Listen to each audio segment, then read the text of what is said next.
Excelente, muchas gracias. Entonces empezamos en menos de un minuto. Ya está compartida la PPT. Gracias, Yanina. Si ven la PPT, todo bien, ¿ah? Así que con eso empezamos la clase. ¿La pueden ver? Está ya publicada, semana 7.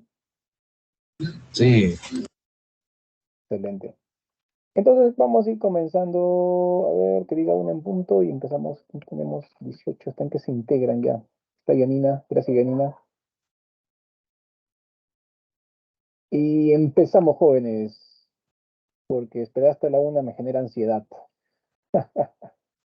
Listo. Ahí podemos ver nuestro tema hoy día. Estamos continuando con literatura española, ¿ok? Claro que es un tema extenso. Y hoy día vamos a cerrar Siglo de Oro, este momento tan importante en la literatura española. Y vamos a hablar de la narrativa barroca, ¿ok? Luego de hablar de la narrativa barroca, vamos a hablar de la literatura española del siglo XIX, una literatura también muy rica, pero sobre todo en el romanticismo, ¿no? Y por eso vamos a hablar de Gustavo Adolfo Bécquer, el romanticista más importante en España. Y de su obra más importante, el poemario Rimas y el libro de relatos Leyendas, ¿no? Son dos obras diferentes, pero que por temas ahí de edición y tradición siempre aparecen juntas, ¿no? Lo que en realidad tenemos es un libro de poemas llamado Rimas. Técnicamente se le llama poemario a un libro de poemas. Y por otro lado tenemos un volumen de relatos, que son estas leyendas. Y bueno, se han publicado tradicionalmente juntos ambos libros, ¿no? En un solo tomo, digamos. Bien, antes de hablar de Gran Becker y sus obras, vamos a hablar primero de la narrativa barroca y enfocarnos en Miguel de Cervantes Saavedra, un autor destacadísimo, considerado por los hispanistas como el genio definitivo de la literatura mundial. Bueno, y si no fuera eso, de todas formas sería la máxima expresión literaria del castellano. En eso sí, no creo que haya mucha duda, ¿ok?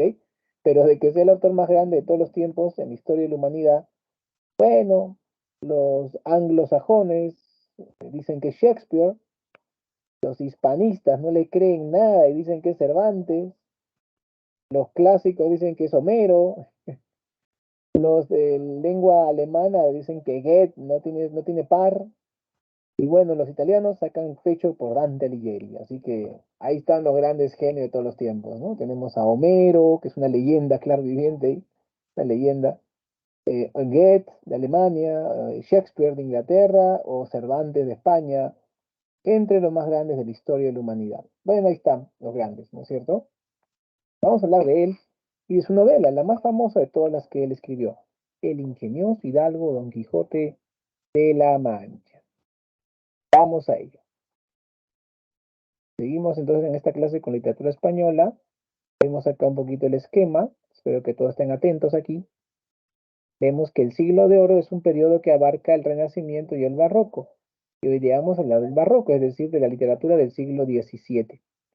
Luego de este gran apogeo que significó el siglo de oro, vino una etapa de vacas flacas para la literatura española, que fue el siglo XVIII. No porque no hubiese literatura, sí la hubo, pero era una literatura menos espectacular que la del siglo de oro. En el neoclásico lo que abundó fue la fábula, el teatro educativo y la enciclopedia. Entonces, las grandes obras de teatro, las grandes novelas, los poemarios fueron dejados de lado y aminorada su calidad artística, dado que el neoclásico le da mucha mayor preponderancia a lo que es el seguir las reglas de composición, usar las normas de la racionalidad, también el sentido educativo del texto, y todo esto le quitaba calidad, ¿ok? Ya en el siglo XIX, después de las guerras napoleónicas, empieza una etapa de gran apogeo. Hablan de la Edad de Plata, ¿no es cierto? Que inicia con el romanticismo del siglo XIX, y luego viene el realismo con Benito Pérez Galdós y José María Pereda, y también el modernismo español, porque el gran Rubén Darío viajó a España y llevó el modernismo allá, y se desarrolló también un modernismo español.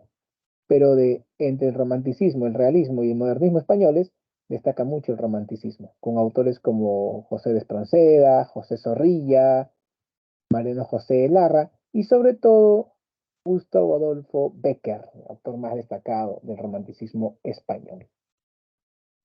Bueno, jóvenes, hasta esta parte, ¿alguna pregunta? ¿Algo que ustedes deseen saber? ¿Algo que ustedes quieran que les aclare? Lo que estamos viendo que es la evolución, ¿no es cierto?, de la literatura española. ¿Alguna pregunta o duda por aquí? Pueden hacerla tomando el micro o en el chat. Bueno, hay un dedito ahí que me dice sí, sigue nomás. ¿Listos? Todo claro, Ah, profe. ok, listo, muy bien. Sigamos entonces. Vamos con narrativa barroca y el gran Miguel de Cervantes Saavedra, el ingenioso hidalgo Don Quijote de la Mancha, que es su novela. No vayan a pensar que es apelativo de él, no. A Cervantes nunca le dijeron el ingenioso hidalgo, a él le decían otras cosas, por ejemplo, el manco de Lepanto, que es el apelativo más conocido de este autor. Vamos a hablar un poquito de él, ¿no? Amerita este gran genio. Cervantes nació muy probablemente en la ciudad de Alcalá de Henares, ¿ok? Alcalá de Henares es una de las ciudades que se dice que es su cuna, varias ciudades se pelean por eso, y dirás, profe, pero ¿por qué no se sabe de dónde es él? O sea, se supone que su partido de bautismo, que su casa era en una ciudad, o sea, ¿por qué hay tantas dudas? ¿Por qué usted dice que probablemente Alcalá de Henares? Lo que pasa es que la familia de Cervantes padecía una enfermedad terrible en la época, una enfermedad que se contagiaba y bueno, era a partir de una degradación generacional. Me refiero a la enfermedad llamada pobreza, ¿ok? El abuelo de Cervantes fue un hidalgo, un hombre de la nobleza, que tenía una pequeña fortuna personal, pero que le permitía vivir sin trabajar como buen noble. El papá de Cervantes accedió a estudios universitarios, llegó a estudiar medicina. Probablemente no terminó la carrera, porque si no hubiera sido un médico muy reputado, que hubiese trabajado para los nobles y los hombres ricos. No, el papá parece que estudió en la universidad, pero que no tuvo el doctorado en medicina, porque duraba, creo, 12 años en ese tiempo ser doctor en medicina. Era una carrera larga, imagínate. El papá parece que solamente estudió en la universidad y luego el papá tuvo problemas económicos, o sea, ya no tuvo dinero como el abuelo. Así que el papá, en lugar de tener una casa estable, vivía de ciudad en ciudad, como decimos aquí en Perú, criollamente haciendo perro muerto, o sea, escapándose de los acreedores para no pagar sus deudas. Parece que cuando Cervantes era niño pequeño, el papá algo de dinero tenía, trabaja como cirujano, como médico. En ese tiempo los médicos pagaban poco, ¿ah? O sea, si eras el médico de la corte, obviamente eras un hombre adinerado, pero si eras un médico del pueblo, porque eras alguien que no había combinado los estudios de medicina, tenías conocimientos básicos, te pagaban poco, no era una paga tan grande. Y el papá parece que estaba endeudado. Entonces, Cervantes no sabe bien dónde nació porque la familia andaba escapando de acreedores y parece que de niño llegó a tener por ahí algún instructor particular para el inicial y primaria, pero para secundaria ya no tuvo educación, ya no tuvo un profesor, porque en ese entonces no era como hoy que había escuelas, era que te preparaban, había profesores particulares que eran bachilleres, gente que había estudiado, o si no, el doctor doctor en artes en la universidad, que era el doctorado más sencillo de obtener para ser maestro. Cervantes parece que no accedió a eso, se pierde su huella, o sea, toda su adolescencia es un misterio que fue de él, porque su familia se pierde en la huida para acreedores. Y volvemos a verlo en el mapa de la historia a los 19 años a Cervantes. Miguel había aparecido en Italia. Ahí se ve sus documentos, ahí se ve que está en el ejército español, o sea, se había vuelto soldado. Obviamente, si era una familia pobre, una opción para él era ser soldado o ser cura, pero para ser cura había que pagar ciertos derechos y la familia era tan pobre que no pudo acceder, así que prefirió ser soldado. Aparte que él tenía una idea bien clara, los hombres en su tiempo ganaban un gran prestigio, mucha fama como soldados o como escritores. Es decir, con la pluma o la espada ganabas el prestigio. Y Cervantes añoraba ganarlo con la espada. Así, se pudo nutrir de las bibliotecas renacentistas de Italia durante su juventud porque era un gran lector, era un hombre autoinstruido, autodidacta se dice eso, ¿no es cierto? Él leyó muchísimo en estas bibliotecas aprovechando su estadía en Italia y bueno, también participó en el legendario combate, en la gran batalla de Lepanto. Para esa fecha, en esta gran batalla que enfrentó a los cristianos contra los moros, él estaba enfermo, tenía fiebre, el médico le decretó que esté en cama, pero Cervantes no podía dejar pasar la oportunidad de participar en esa batalla que probablemente iba a ser la más grande de toda la historia de su época. Ok, chicos, en ese tiempo estar en una batalla era casi como haber estudiado en una universidad, ¿no? Tú decías, por ejemplo, yo estudié en San Marcos, wow, estaba en San Marcos, ¿cómo ingresaste? Qué bacán, estudiaba ahí. Otros chicos dirán, yo estudié en la uni, wow, ¿cómo ingresaste? Cuéntame. Otro va a decir, yo estudié en la Cayetana Heredia, en la carrera de medicina, wow, hay competencias, son bien exigentes. O sea, era un equivalente de ese entonces, es decir, yo estuve en tal batalla, wow, ¿qué tal batalla? ¿Cómo estuviste ahí? Cuéntame en qué parte peleaste, ves tu cicatriz, todo. Y Cervantes decía, esa no me la pierdo, o sea, acá yo gano la fama. Y a pesar de que estaba enfermo, afiebrado, se salió de la cama, cogió su armadura, se puso su fusil y a pelear. Esta batalla fue en el mar. El barco en el que iba Cervantes embistió a un barco moro y Cervantes, con mucho valor, mucho arrojo y obviamente con un poco de inconsciencia, se lanzó junto con un puñado de soldados castellanos, cristianos, a tomar el barco por asalto. El resultado fue que un moro le disparó a quemarropa, el disparo iba apuntando al corazón de Cervantes. Cervantes con la mano paró el disparo y también con su hombro izquierdo, muy cerca al corazón. Quedó mal herido. Por suerte, los cirujanos italianos le salvaron el brazo, no perdió el brazo, no le amputaron, pero perdió el uso de la mano izquierda, del brazo izquierdo. Nunca más pudo usarlo. Claro, no lo perdió en el sentido que lo tenía unido al cuerpo, pero no le era útil, era un brazo inútil. Quedó así, lisiado, un hombre discapacitado. Claro, él era diestro y con la derecha escribía, o sea que ahí normal, ¿no? Pero ya no iba a poder ser soldado ni una vida normal. Después de este momento triste en su vida, vino uno más triste, ¿ah? Porque, bueno, equiparable, porque perder el uso de un miembro es una gran desgracia, ¿no? Pero el problema fue que cuando volví a España, después de haberse recuperado las heridas, después de la gran, bueno, esa de Lepanto fue una victoria cristiana, por cierto, una gran victoria para los cristianos, vencieron a los moros. Cervantes volvía a España y llevaba cartas de recomendación de Juan de Austria, el general de las fuerzas cristianas en esa batalla, que era el hermano, el medio hermano de Carlos V de Alemania, Carlos I de España. O sea, el máximo jefe militar le mandaba una carta de recomendación porque este hombre fue valiente, denle una oportunidad en España. O sea, con esa carta iba asegurado que iba a tener algún puesto en el aparato estatal de España. Pero qué piñas, Cervantes, el barco en el que iba fue asaltado por piratas argelinos, que eran moros, y lo toman prisionero y dicen, como este señor, una carta de Juan de Austria debe ser alguien importante, y pedían un rescate altísimo. Y la familia, ya te dije, era pobre, no podían pagar su rescate. Así que Cervantes, lisiado, estuvo en la mazmorra durante 4 años. Trató de escapar varias veces. Cada vez que trataba de escapar, la apaleaban y la ponían en un lugar más humillante. Ya por último, como no lo rescataban, habían pasado 4 años, que lo iban a rematar a Oriente, ¿no? Como esclavo de segunda. Y ahí unos curas que estaban comprando libertad de gentes, lo vieron que su precio había bajado bastante y lo compraron para darles libertad, obviamente. Luego tuvo que pagar a los curas, tipo préstamo, ¿no? Tú me liberas con la plata, pero te devuelvo después. Y Cervantes quedó endeudado con los curas. Así volvió a España, después de 4 años de padecimientos. Cervantes a partir de ahí empezó a ser escritor. Escribió de todo, jóvenes. Escribió poesía, escribió teatro, novela, las novelas cortas, las novelas ejemplares, grandes y novelas muy buenas. Pero su genio estaba reservado para su última gran obra, el ingenioso hidalgo Don Quijote de la Mancha. Bueno, no te doy más detalle de su vida porque fue un rosario de sufrimientos y bastantes sinsabores. Eh, Al final de su vida, cuando publica Quijote, la primera parte en 1605, con la primera parte obtuvo cierto prestigio, pero no por lo que él quería, ¿no? O sea, hablaban de él como un buen narrador, uno de los mejores novelistas de su época, así hablaban ya. Su novela fue traducida al inglés y al francés poco antes de que él muera, pero él no fue reconocido como el gran genio que era. ¿No? Era como que, imagínate, te doy esta idea, ¿no? Que hoy en día tuviésemos una lista de 12 grandes novelistas peruanos vivos, ¿no? Te digo, tenemos bueno, Miguel Gutiérrez, que ya falleció, tenemos a Bryce Echenique, que sigue con vida, tenemos a otro gran novelista,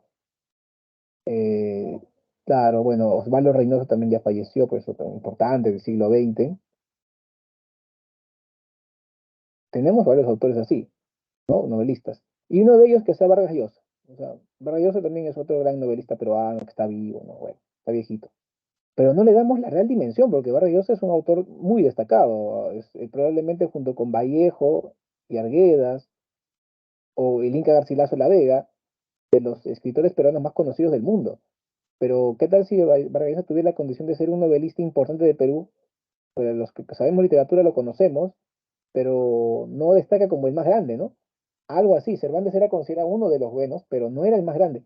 Después de su muerte, muchos años después de su muerte, recién se le ha dado esa categoría.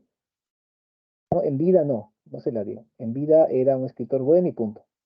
Al menos obtuvo eso, ¿no? Pero claro, toda una vida de pobreza, frustraciones, etcétera. Su novela más grande, El ingenioso hidalgo Don Quijote de la Mancha, la publicó al final de su vida. Veamos un poco de esto. La novela es una novela de estilo barroco. Recuerda que Cervantes nació a mediados del siglo XV, perdón, a mediados del siglo XVI, así que gran parte de su obra es renacentista, pero una pequeña parte de su obra, la parte final de su obra es barroca, y ahí es donde está Quijote, ¿ok? Así que el estilo es barroco, ¿listo? Y recuerda que él le publicó el Quijote a inicio del siglo XVII, que es el siglo barroco. ¿Por qué, profesor? ¿Por qué tiene rasgos muy elaborados? Lo que pasa, por ejemplo, es que su prosa, él utiliza muchos incisos y utiliza también el hiperbatón, o sea, altera el orden de la expresión. Tú allí me puedes preguntar, profe, ¿y qué es un inciso? Allá, por ejemplo, yo te hablo con oraciones bien cortas y bien sencillas. Eso es lo contrario de un inciso. A ver, primero el ejemplo correcto. A ver, ¿cómo sería una escritura sin incisos? Sin rasgos muy elaborados. Sería así, por ejemplo. María es la chica de mi barrio. María es muy linda. María el otro día me miró. Ya está. Mira, son tres ideas. Ahora vamos cuando pongo incisos. María, que es la chica más linda de mi barrio, y el otro día me miró, es mi vecina.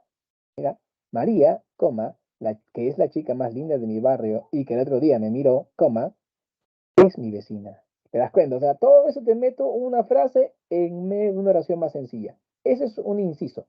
Entonces, en la escritura barroca de Cervantes hay muchos incisos. Es decir, frases que colocas en medio de otras oraciones. Y se complica así el sentido. Ahora, a eso agrégale usar el hiperbatón, o sea, alterar el orden de las oraciones. Con todo eso, es una escritura barroca. ¿Te das cuenta? Porque tiene rasgos muy elaborados con el uso de estos del inciso, del hiperbatón. Y también hay muchas oposiciones, es decir, contradicciones. Va a aparecer la locura y la cordura, ¿no? La locura que es Quijote y la cordura que es Sancho. El ser y el parecer, porque Quijote para viendo cosas que en realidad no existen, ¿no? El ser es, por ejemplo, un rebaño y él aparece un ejército. El ser puede ser un molino de viento y el parecer gigantes. Tenemos otra posición que es el idealismo y el pragmatismo. Sería aquí el ideal, el mundo de los sueños, que es el mundo en el que vive perdón, Quijote, y el mundo pragmático, que es el mundo práctico, del que tengo hambre, busco qué comer, tengo sed, bebo agua, tengo sueño, descanso, tengo ganas de ir al baño, voy al baño, no es lo pragmático. En cambio, un idealista es capaz de dejar de dormir, dejar de comer, dejar de ir al baño con tal de cumplir sus sueños. ¿Se dan cuenta? Claro, tú lo ves como un absurdo, pero hay mucha gente que hace cosas por ideales. ¿Está bien? Luego tenemos la realidad y la ficción. En la novela también se ve esta contraposición, ¿ok? Porque, por ejemplo, en la segunda parte aparece una novela. Sancho viene diciendo, Quijote, Quijote, somos famosos. Hay un autor llamado Side Hamete Benengeli que ha publicado nuestra historia en una novela con nuestra historia. Y tú dirás, profe, pero ¿cómo que un autor ha publicado una novela con la historia? Si lo que estoy leyendo es una novela. O sea, date cuenta cómo Cervantes juega con los niveles de realidad ahí. Dice, claro, esa es una ficción que ha creado alguien en base a esta realidad. Eso piensa Quijote, pero en realidad Quijote es una ficción, ¿te das cuenta? O sea, se juega con esos niveles de ficción y realidad, o típico barroco, típica acción barroca allí, lo que estoy contándote. Ahora, el género épico, obviamente, y la especie novela. Por último, entre las características del estilo tenemos el estilo cervantino, porque se mezclan los niveles. Hay un nivel narrativo. Tú dirás, profe, ¿cómo es eso? Es la voz del narrador de la historia. Esa voz que te dice, en un lugar de La Mancha, de cuyo nombre no quiero acordarme, vivía Alonso Quijano. ¿Te das cuenta? Ese es el narrativo, ¿no? Una lengua estándar. Luego tenemos que el lenguaje señorial es representado por Quijote, ¿ok? Quijote estará loco, pero es un hombre muy culto. Es decir, Alonso Quijano, el bueno, el protagonista, ¿no es cierto?, de la novela, al principio de la novela aparece como un hombre cuerdo, pero que luego se vuelve loco. Este hombre se vuelve loco porque lee demasiadas novelas de caballería y quema azotea, como decimos coloquialmente, ¿no? O sea, se le cruzan los chicotes, hay un cortocircuito, se le destapa la olla y se vuelve loco, ¿ok? Pero claro, siendo loco y todo, ese hombre es muy leído, ha leído muchos libros. Así que Quijote, en su locura, cita a Séneca, cita a Julio César, cita a Aristóteles, cita a Cicerón, o sea, se da con las citas clásicas, es un hombre leído, tiene una cultura libresca, se expresa de manera culta, ¿ok?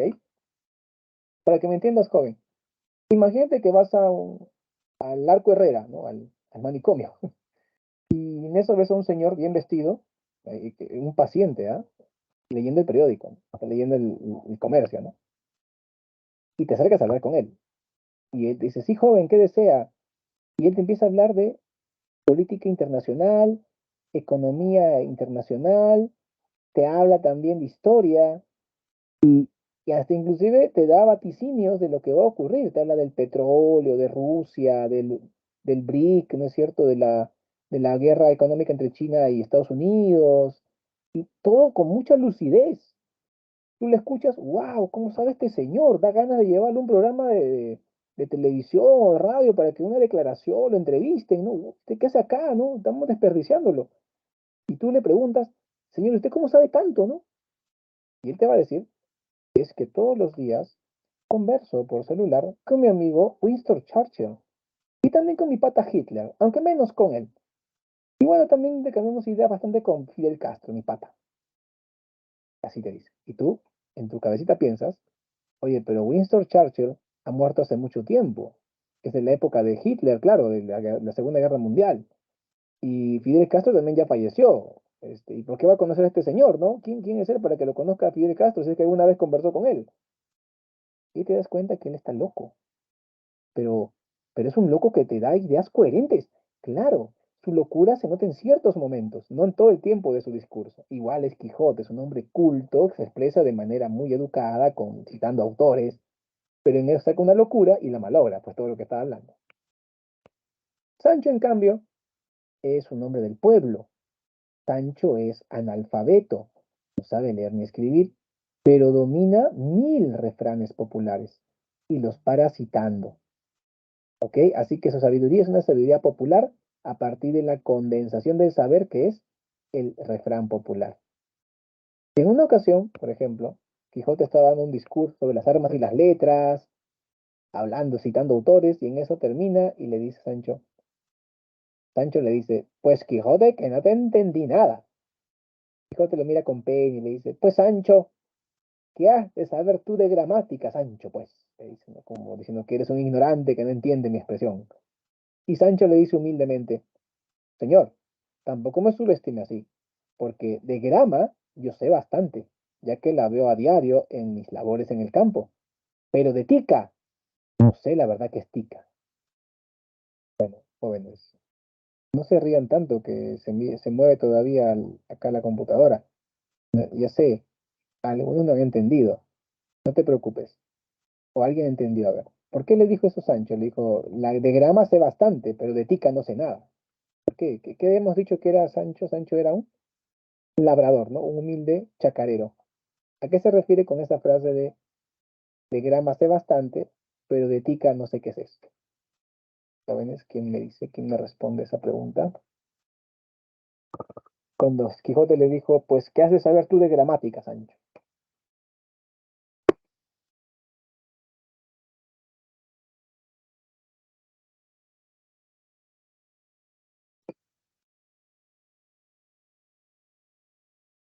Sí, no, nadie lo sabe. de grama y tica.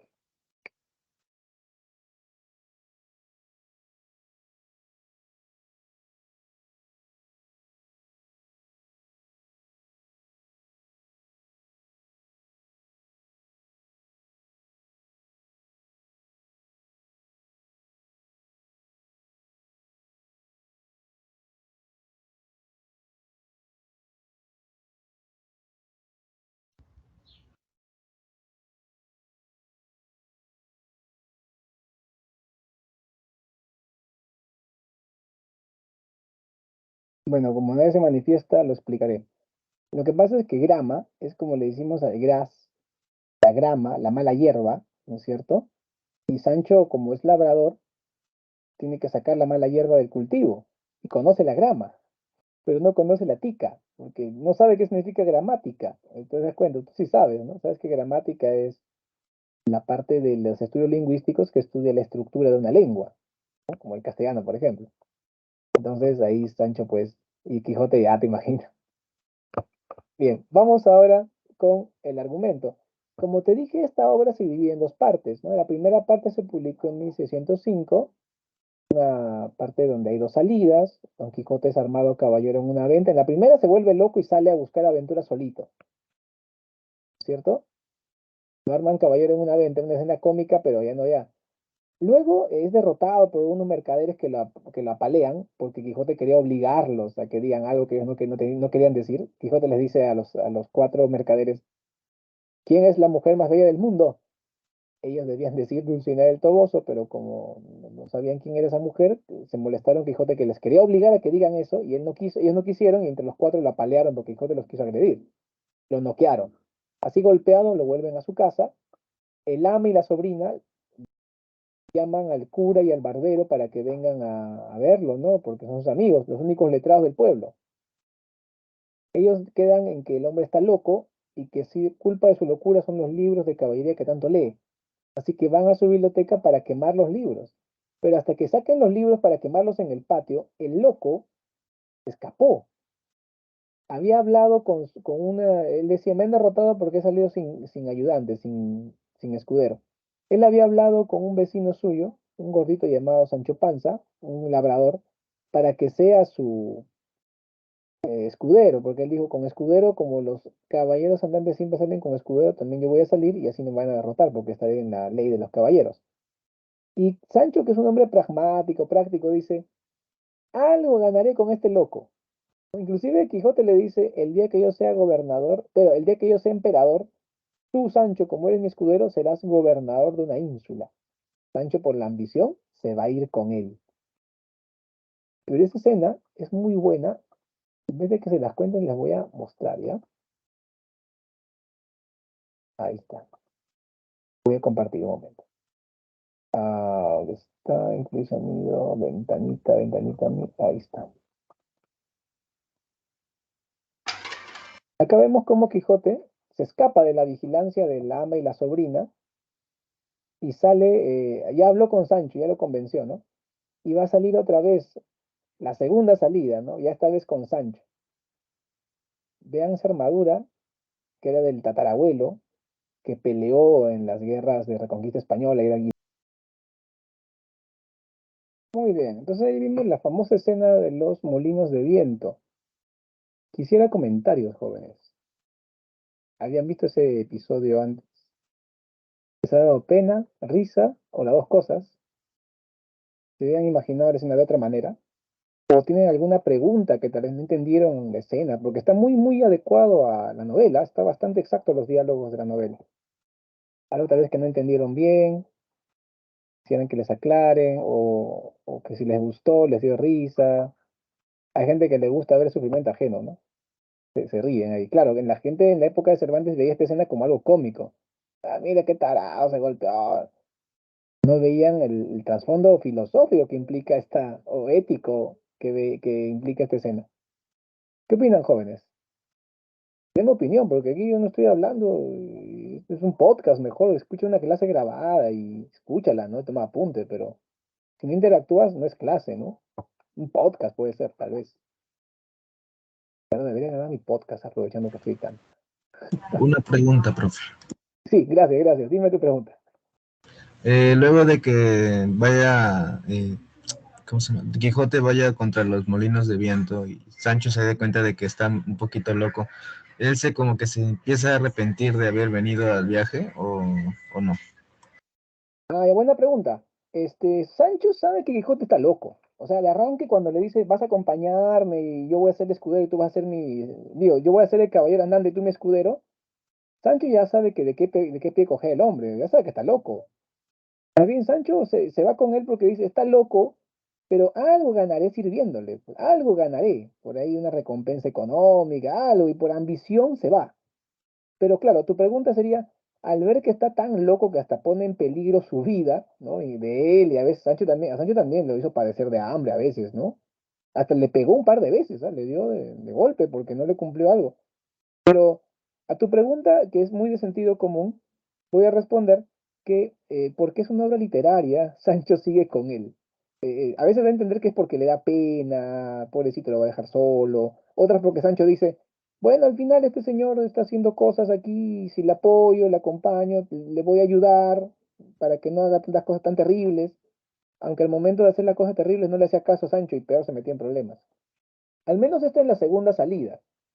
En la tercera salida, en la segunda parte, Sancho empieza a volverse soñador, empieza a contagiarse de la forma de pensar de su amo. Y ahí es bien gracioso porque Sancho se empieza a dejar de ser tan pragmático, tan práctico, y empieza a mostrar que tiene ideales, sueños.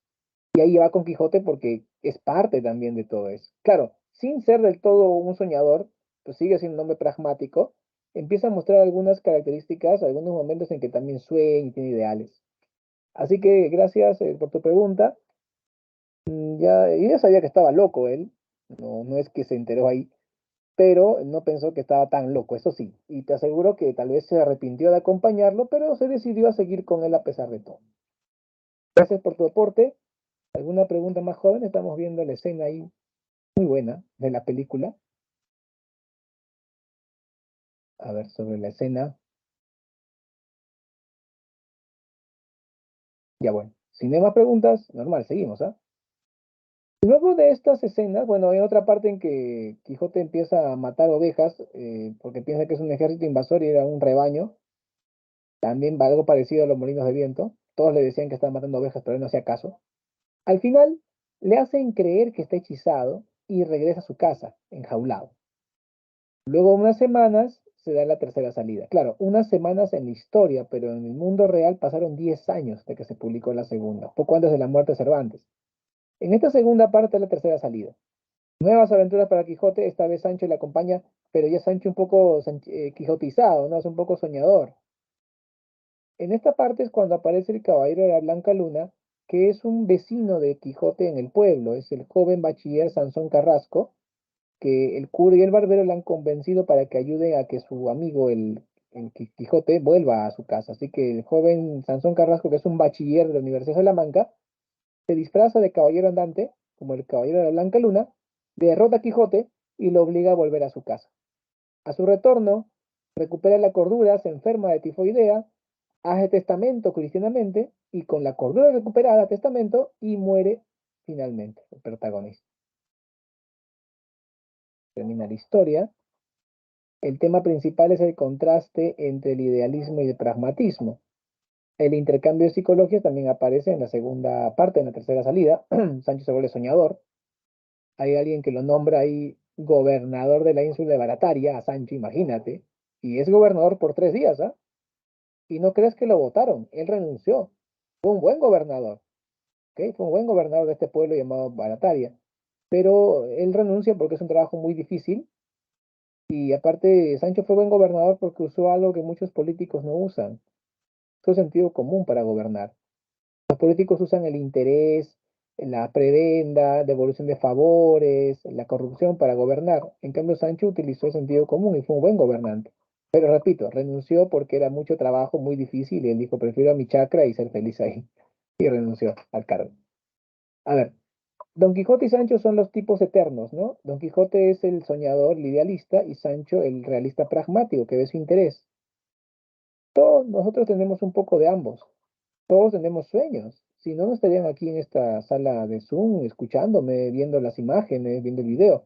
Tienen sueños, pero también son Sancho Panzas, es decir, son prácticos, quieren lograr cosas en la vida y lo van a lograr mediante la educación, por ejemplo. Entonces tienen sueños y también tienen perspectivas reales. Son Quijote y Sancho a la vez ustedes. Aunque el objetivo de la obra en su momento fue combatir la afición por los libros de caballería. Ese era a corto plazo, pero a largo plazo se convierte en una obra que es símbolo del idealismo y el pragmatismo, ¿no? Como aspectos claves de la humanidad. Muy bien, jóvenes. Vamos a ver ahora lo que te prometí, la literatura española del siglo XIX, el romanticismo. Las características de este romanticismo tenemos el idealismo, la libertad creadora, la exaltación del paisaje, es decir, la exaltación de la naturaleza, la valoración de lo histórico y legendario. Recuerda que los románticos se enfocan mucho en lo medieval, en las leyendas, y también los temas metafísicos. Esa es la famosa angustia metafísica, que angustia mucho a los alumnos, porque me dicen, profesor, ¿qué es la angustia metafísica? No entiendo, profesor, explíqueme. Le explicas, viene otro profesor, también le explica, y le siguen preguntando, profesor, y siguen preguntando. A ver, ya no es necesario que preguntes tanto qué es la angustia metafísica, deja de angustiarte por eso. Te la voy a explicar, pero por favor, presta atención. A ver, primero, ¿qué es lo metafísico? Lo metafísico es todo aquello que no puede ser probado por la razón o los sentidos, ¿ok? Es decir, que, por ejemplo, pensar en la vida después de la muerte. ¿Hay fantasmas o no hay? La validez de las maldiciones sagradas o la existencia de seres sobrenaturales, como los demonios, por ejemplo. Esos son los temas metafísicos, ¿ok? Los románticos tenían una obsesión por los temas metafísicos, son los temas preferidos de ellos en sus obras. Así que ellos sufren la angustia metafísica, esa angustia de, esos temas me atraen tanto, me apasionan tanto que hasta me angustio por ellos y los uso en mis obras. Eso es la angustia metafísica, así que deja de angustiarte tú y entiende que es el origen de los temas de las obras románticas. El misterio de la pasión humana, el misterio de la vida tras la muerte, el misterio de las maldiciones, de los objetos sagrados, etcétera. También tenemos como característica muy destacada el culto al yo, es decir, el individualismo típico del romanticismo, donde el autor romántico es la estrella, ¿no es cierto? Es el personaje más importante y el público, ¿no es cierto? El público lector como que depende del genio creador del autor. ¿Está bien?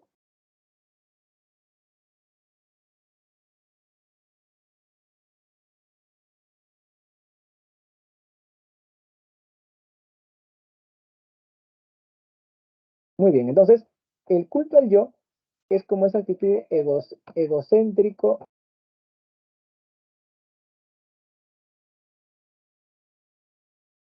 esa actitud egocéntrica de yo soy el genio creador y deben comprenderme. Si no me comprenden es problema del público. Una actitud totalmente contraria al siglo XVIII con el neoclásico. Los neoclásicos se preocupaban mucho por educar al público. A los románticos les importa un comino el público, lo que les importa es que se expresen ellos, ¿no es cierto? Su genialidad. Bien, Gustavo Adolfo Bécquer es el autor más destacado. Él tiene como obras importantes el poemario Rimas y el volumen de relatos Leyendas.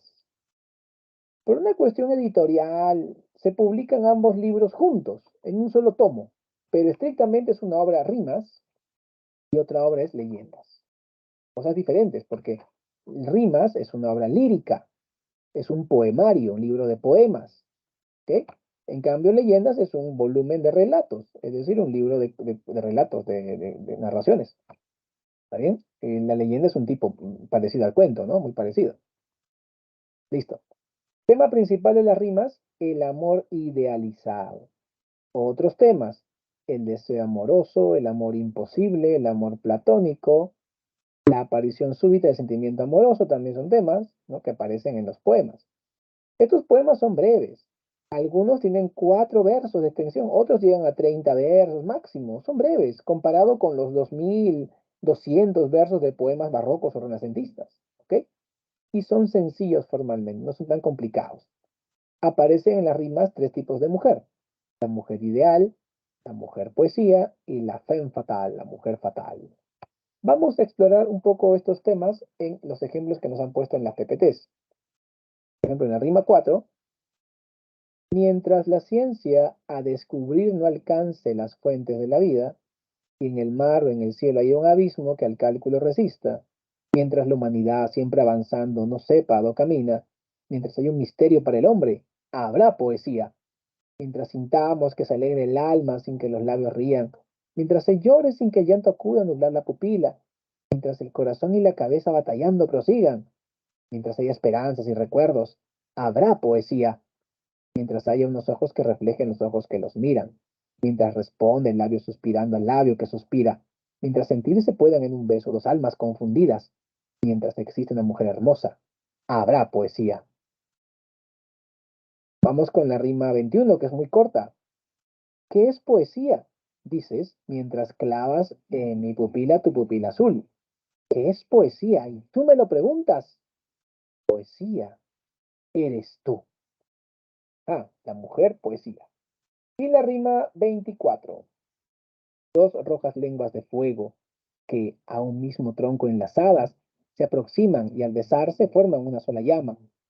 Dos notas que del laúd a un tiempo la mano arranca y en el espacio se encuentran y armoniosas se abrazan. Dos olas que vienen juntas a morir sobre una playa y que al romper se coronan con un penacho de plata. Dos jirones de vapor que del lago se levantan y al juntarse ya en el cielo forman una nube blanca. Dos ideas que al par brotan, dos besos que un tiempo estallan, dos ecos que se confunden. Esos son nuestras dos almas. Bien, como se nota aquí las rimas, tienen los temas que hemos indicado al inicio. Vamos con leyendas. En leyendas tenemos relatos que se basan en narraciones populares que Becker pudo recopilar en viajes por pueblitos de España. En estas leyendas abunda lo sobrenatural, las leyendas implican maldiciones medievales, también castigos de objetos sagrados o de también entidades sobrenaturales de los bosques.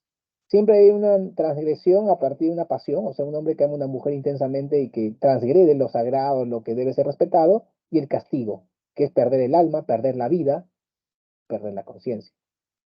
Estos relatos populares con elementos legendarios tienen la siguiente estructura. Siempre aparece una introducción donde informa sobre el lugar y tiempo en que escuchó la historia. Luego se narra la leyenda y finalmente el autor brinda una opinión. En estas leyendas siempre aparece la hermosura diabólica, la estética y lo grotesco, es decir, se junta lo hermoso, es una mujer bella, con lo demoníaco que es el diablo, porque esta mujer hermosa favorece que el alma, la vida del enamorado se pierda. Es la estética y lo grotesco, que es una estética romántica que inicia Victor Hugo, este famoso escritor francés. Él decía, hay que juntar los contrastes y lograr una belleza del romanticismo, para oponer la belleza neoclásica del siglo XVIII, que era una belleza equilibrada, armoniosa, siguiendo las ideas de los griegos. El romanticismo busca una belleza a partir de lo deforme, lo desigual, lo desequilibrado. Sí, muy cercano a lo barroco, digamos, ¿no? También con esa idea. Así que aparece la hermosura diabólica. Aquí la chica más peligrosa es la chica más hermosa. Sí, la chica más hermosa es la chica más peligrosa, porque se lleva tu alma. Claro, y dirás, profe, y la pepera, ella se lleva tu riñón nomás, pero la de acá se lleva tu alma, que es peor. ¿Ok? Vamos a ver brevemente, aunque hace un minutito, esta introducción de la leyenda de los ojos verdes, que es una de mis favoritas de Becker. Vamos ahí, aunque sea la introducción, vamos a verla. Ahí vamos.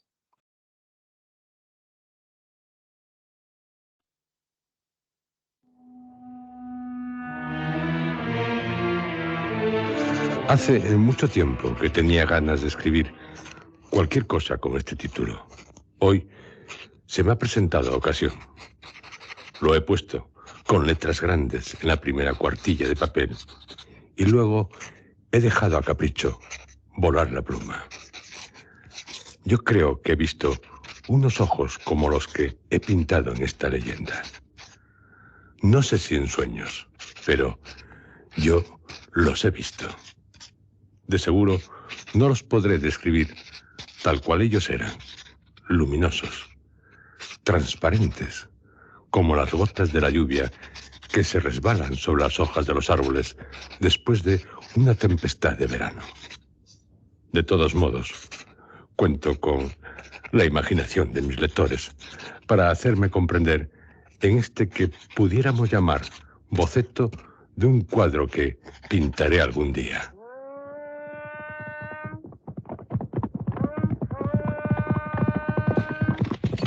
Herido va el ciervo, herido va. No hay duda. Se ve el rastro de la sangre entre las zarzas del monte y al saltar uno de esos lentiscos han flaqueado sus piernas. Nuestro joven señor comienza por donde otros acaban. En 40 años de montero no he visto mejor golpe. Pero por San Saturio, patrón de Soria, cortadle el paso por esas carrascas. Azuzad los perros, soplad en esas trompas hasta echar los hígados y hundidle a los corceles una cuarta de hierro en los ijares.